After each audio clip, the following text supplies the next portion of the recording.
O século XIII testemunhou uma das disputas matrimoniais mais explosivas e politicamente consequentes da história medieval nórdica, quando Margarida da Escócia, filha do poderoso rei Alexandre III, viu-se no centro de uma crise diplomática devastadora que transformaria uma questão aparentemente simples de dote matrimonial em um conflito internacional que abalaria os fundamentos das relações entre Escócia e Noruega por gerações. A negativa norueguesa em honrar os termos do dote acordado para o casamento de Margarida com o rei Érico II da Noruega não foi apenas uma quebra de protocolo diplomático, mas um ato de desrespeito calculado que desencadearia uma série de eventos que culminariam em guerra aberta, mudanças dinásticas fundamentais e a reconfiguração permanente do equilíbrio de poder no norte da Europa. Esta saga extraordinária de honra nacional ferida, orgulho real ofendido e consequências não intencionais ilustra perfeitamente como disputas que começam nas câmaras nupciais podem rapidamente escalar para campos de batalha e alterar irrevogavelmente o destino de nações inteiras. Não se esqueça de se inscrever no nosso canal e dar um like neste vídeo se você está curtindo esta incrível história de política internacional, conflitos medievais e diplomacia que deu errado. A Escócia do século XIII sob o reinado de Alexandre III representava um reino em ascensão meteórica que havia conseguido estabelecer sua independência nacional e autoridade internacional através de décadas de hábil manobra política sofisticada e sucesso militar, consistente contra invasores ingleses persistentes e rivais internos ambiciosos que constantemente ameaçavam a estabilidade do reino. Alexandre III havia herdado um reino relativamente estável e próspero de seus predecessores, mas compreendeu intuitivamente e com perspicácia política notável que a segurança de longo prazo da Escócia dependia não apenas de força militar doméstica substancial, mas também de alianças estratégicas cuidadosamente cultivadas com outras potências europeias significativas que poderiam fornecer apoio militar crucial e proteção diplomática contra a ameaça persistente e cada vez mais séria representada pela Inglaterra expansionista sob os Plantagenetas, que viam a Escócia como extensão natural de seus domínios territoriais. A política matrimonial cuidadosamente planejada de Alexandre, portanto, era vista não como mera questão dinástica rotineira ou consideração familiar privada, mas como instrumento fundamental de política externa estrategicamente crucial destinado a garantir que a Escócia tivesse aliados poderosos e comprometidos quando inevitavelmente enfrentasse desafios futuros sérios à sua soberania nacional e independência política. Esta abordagem refletia uma compreensão sofisticada das realidades geopolíticas do norte da Europa e reconhecimento de que reinos menores como a Escócia precisavam constantemente trabalhar para manter relevância internacional e proteção contra potências maiores através de diplomacia hábil e alianças estratégicas bem escolhidas. Margarida da Escócia nasceu em 1261 em um período particularmente significativo quando as relações entre Escócia e Noruega estavam passando por uma transformação fundamental e historicamente importante devido a mudanças substanciais no equilíbrio de poder marítimo no Mar do Norte e nas ilhas estratégicas que separavam geograficamente os dois reinos, mas que também serviam como pontes culturais e comerciais entre as civilizações céltica e nórdica. Como filha legítima de Alexandre III e membro da dinastia escocesa real, ela foi desde o momento de seu nascimento conscientemente destinada a desempenhar um papel absolutamente crucial na diplomacia escocesa internacional, mas sua educação foi deliberada e sistematicamente projetada para prepará-la não apenas para as responsabilidades cerimoniais tradicionais de uma princesa real, mas também para as complexidades políticas multifacetadas e desafios culturais que inevitavelmente acompanhariam seu casamento eventual com um monarca estrangeiro de uma tradição cultural diferente. Esta preparação educacional excepcionalmente abrangente incluía instrução intensiva e especializada em línguas nórdicas antigas e contemporâneas, familiarização sistemática com costumes noruegueses complexos e tradições culturais distintivas, educação detalhada sobre as realidades geopolíticas intrincadas que governavam as relações entre os reinos nórdicos e célticos, e treinamento prático em diplomacia internacional que a equiparia com habilidades necessárias para navegar com sucesso as complexidades de vida em uma corte estrangeira. Seus tutores incluíam estudiosos especializados em história nórdica, diplomatas experientes que haviam servido em missões aos reinos escandinavos, e especialistas linguísticos que garantiram que ela pudesse comunicar-se efetivamente não apenas em norueguês formal, mas também nos dialetos regionais que seria necessário compreender para funcionar efetivamente como rainha. A Noruega de Érico II durante este mesmo período histórico crucial estava experimentando seus próprios desafios políticos internos substanciais e econômicos significativos que complicariam materialmente as negociações matrimoniais subsequentes com a Escócia e criariam condições para mal-entendidos e conflitos que poderiam ter sido evitados sob circunstâncias diferentes. O reino norueguês havia passado por décadas devastadoras de guerra civil intermitente e instabilidade dinástica crônica que haviam sistematicamente enfraquecido suas finanças reais e criado facções nobres competitivas e mutuamente hostis que frequentemente priorizavam interesses regionais estreitos sobre políticas nacionais coerentes que poderiam beneficiar o reino como um todo. Érico II, embora reconhecido formalmente como rei legítimo pela maioria dos nobres noruegueses, enfrentava pressões constantes e crescentes de conselheiros influentes que questionavam consistentemente o valor de alianças caras com reinos geograficamente distantes quando a Noruega tinha problemas domésticos urgentes que requeriam atenção imediata e recursos financeiros substanciais. Esta tensão entre prioridades domésticas e compromissos internacionais criaria um ambiente político interno que tornaria extremamente difícil honrar acordos internacionais complexos, especialmente quando esses acordos exigiam sacrifícios financeiros significativos durante períodos de austeridade econômica. As negociações diplomáticas iniciais extraordinariamente complexas para o casamento estratégico entre Margarida e Érico começaram formalmente em 1280 através de canais diplomáticos estabelecidos e testados que haviam sido utilizados previamente, com sucesso para resolver disputas territoriais anteriores complicadas sobre as Ilhas Hébridas e outras possessões geograficamente estratégicas mas politicamente contestadas no Mar do Norte. Estas negociações foram extraordinariamente complexas e tecnicamente desafiadoras porque envolviam não apenas arranjos matrimoniais tradicionais como dote e cerimônias, mas também questões territoriais extremamente delicadas relacionadas ao controle permanente sobre rotas comerciais marítimas vitalmente importantes, direitos de pesca exclusivos em águas disputadas, e jurisdição legal sobre ilhas estrategicamente importantes que eram historicamente reivindicadas tanto pela Escócia quanto pela Noruega baseadas em diferentes interpretações de precedentes históricos e direitos de conquista. O dote específico cuidadosamente negociado e acordado entre as partes incluía uma combinação impressionante e historicamente significativa de pagamentos monetários imediatos substanciais, propriedades territoriais valiosas com rendas perpétuas, direitos comerciais extraordinariamente lucrativos e garantias políticas de longo prazo que coletivamente representavam um dos acordos matrimoniais mais substanciais e financeiramente significativos da era medieval nórdica. A porção monetária do dote incluía pagamentos imediatos significativos em prata refinada e ouro puro, além de anuidades perpétuas cuidadosamente calculadas que forneceriam renda estável e previsível para a coroa norueguesa durante décadas futuras, permitindo planejamento financeiro de longo prazo e estabilidade econômica.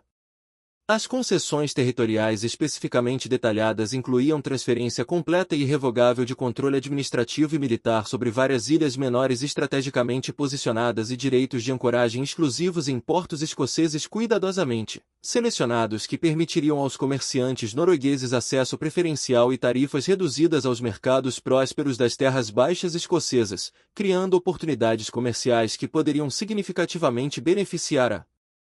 economia norueguesa através de comércio expandido e receitas alfandegárias aumentadas. Mais significativamente para considerações de segurança de longo prazo, o acordo incluía garantias mútuas detalhadas de assistência militar em casos de agressão externa e promessas solenes de neutralidade benevolente em conflitos com terceiros, particularmente a Inglaterra Plantageneta, que ambos os reinos independentemente viam como ameaça existencial potencial à sua independência e soberania nacional. O casamento cerimonial elaborado entre Margarida e Érico ocorreu em Bergen em agosto de 1281 com pompa considerável e magnificência deliberadamente impressionante destinada a demonstrar tanto a importância internacional da aliança quanto a riqueza material e poder político de ambos os reinos participantes para audiências domésticas e internacionais. A cerimônia foi cuidadosa e artisticamente orquestrada para incorporar harmoniosamente tradições tanto escocesas quanto norueguesas, simbolizando visualmente a união não apenas de dois indivíduos de linhagem real, mas de duas culturas distintivas e tradições políticas historicamente separadas que estavam sendo unidas através desta aliança matrimonial estratégica.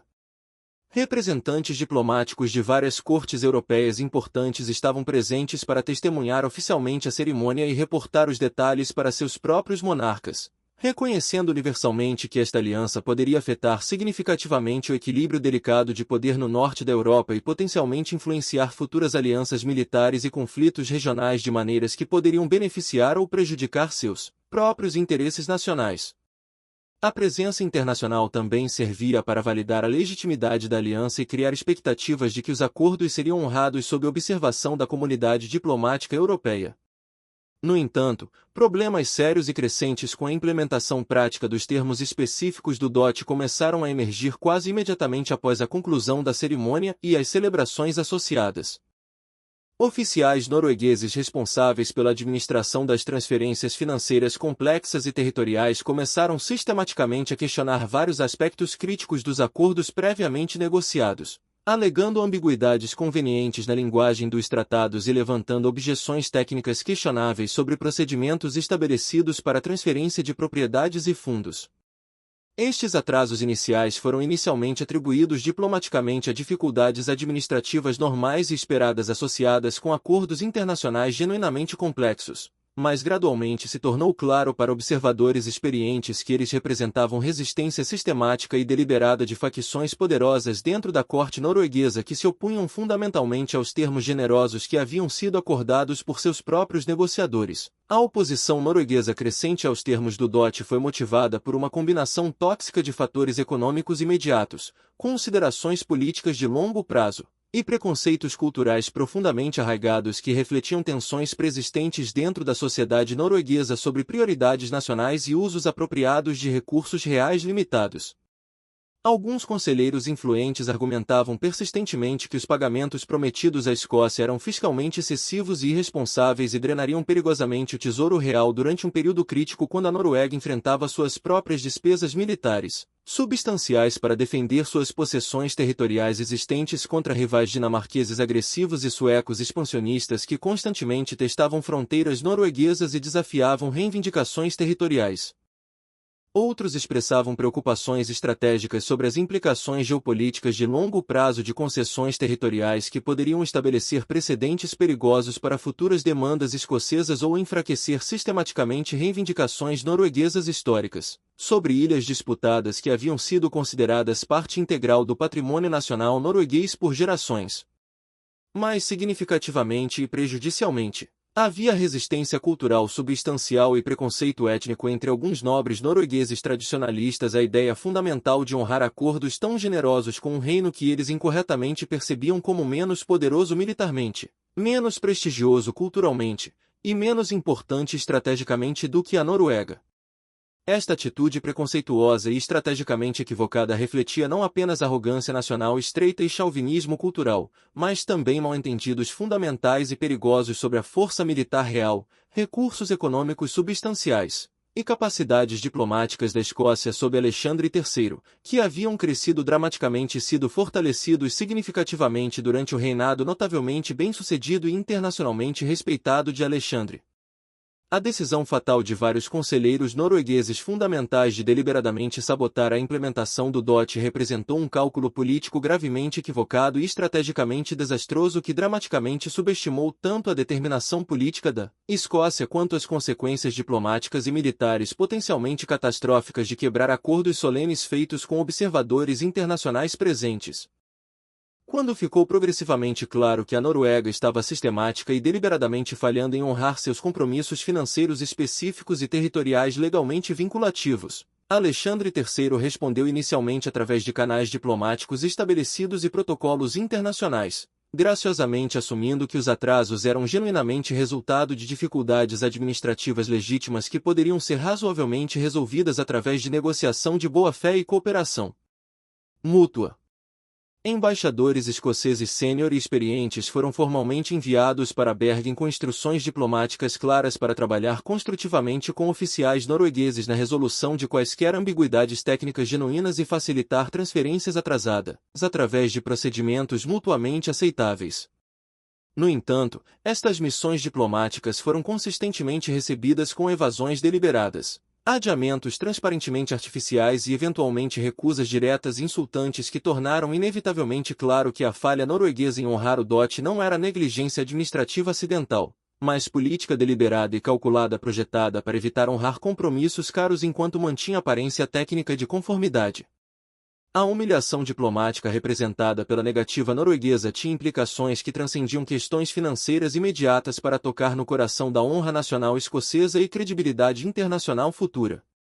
Na sociedade medieval, onde reputação e confiabilidade eram absolutamente fundamentais para a autoridade política e eficácia diplomática, a falha em fazer cumprir com sucesso acordos solenes poderia facilmente ser interpretada como sinal de fraqueza que inevitavelmente encorajaria desafios adicionais de outros rivais oportunistas e minaria iniciativas diplomáticas futuras. Alexandre III claramente compreendeu que permitir à Noruega escapar das obrigações contratuais sérias sem consequências significativas estabeleceria precedente extremamente perigoso que poderia sistematicamente minar futuros acordos diplomáticos escoceses e encorajar outros reinos a questionar compromissos feitos com a Escócia. A escalada gradual da disputa diplomática para a confrontação militar aberta foi gradual mas inexorável conforme soluções diplomáticas foram sistematicamente bloqueadas pela intransigência norueguesa. Alexandre inicialmente tentou pressão econômica através de restringir acesso de comerciantes noruegueses aos portos escoceses lucrativos e impor tarifas punitivas sobre mercadorias norueguesas, estratégias projetadas para demonstrar determinação escocesa enquanto proporcionavam oportunidades para a conformidade norueguesa sem perda de prestígio. Quando estas medidas econômicas falharam em produzir conformidade norueguesa, ele começou sistematicamente a se preparar para ação militar mais direta, mobilizando forças navais capazes e estabelecendo alianças preliminares com outros rivais da Noruega que poderiam potencialmente beneficiar de conflito entre os dois reinos. A decisão final para buscar solução militar foi tomada quando tentativas diplomáticas finais foram rejeitadas por Érico II pessoalmente, que havia sido persuadido por seus conselheiros de que a Escócia era geograficamente muito distante e militarmente muito fraca para representar ameaça séria para interesses noruegueses, um erro de cálculo estratégico que se provaria extremamente custoso. A guerra resultante demonstrou definitivamente que erros de cálculo diplomáticos poderiam ter consequências muito mais caras financeira e politicamente do que simplesmente honrar acordos originais, e que subestimar oponentes baseado em distância geográfica ou fraquezas percebidas poderia levar a erros estratégicos completamente catastróficos. As consequências devastadoras do conflito resultante se estenderam muito além das questões originais relacionadas ao dote de Margarida para afetar fundamentalmente relações entre múltiplos reinos através do norte da Europa e alterar permanentemente o equilíbrio de poder regional de maneiras que influenciariam política por décadas vindouras. O legado duradouro da disputa também destacou o papel criticamente importante que mulheres reais desempenharam na diplomacia medieval, mesmo quando elas foram sistematicamente tratadas como objetos passivos em negociações em vez de participantes ativas em processos de formulação de política que determinariam seus destinos. Margarida ela mesma, tragicamente presa entre lealdades competitivas para seu pai e sua posição como rainha da Noruega, se encontrou presa em uma situação impossível que requeria navegar demandas competitivas sem caminho claro para resolução satisfatória para qualquer parte. Sua experiência pessoal ilustrou poeticamente os custos pessoais devastadores de conflitos políticos e demonstrou poderosamente que mesmo mulheres reais com poder teórico significativo e status social elevado frequentemente tinham agência severamente limitada, quando forças políticas mais amplas além de seu controle determinaram o curso de eventos que afetariam suas vidas. A resolução final do conflito através de intervenção militar em vez de compromisso diplomático estabeleceu precedentes importantes para futuras relações internacionais na Europa medieval e demonstrou que mesmo reinos relativamente menores poderiam desafiar com sucesso poderes maiores quando estavam dispostos a pagar custos necessários. A transformação da questão do dote matrimonial em conflito internacional também ilustra como considerações pessoais e políticas eram inextricavelmente ligadas na sociedade medieval, e que falhas em honrar compromissos pessoais poderiam facilmente escalar para questões afetando populações inteiras e remodelando paisagens políticas por gerações vindouras.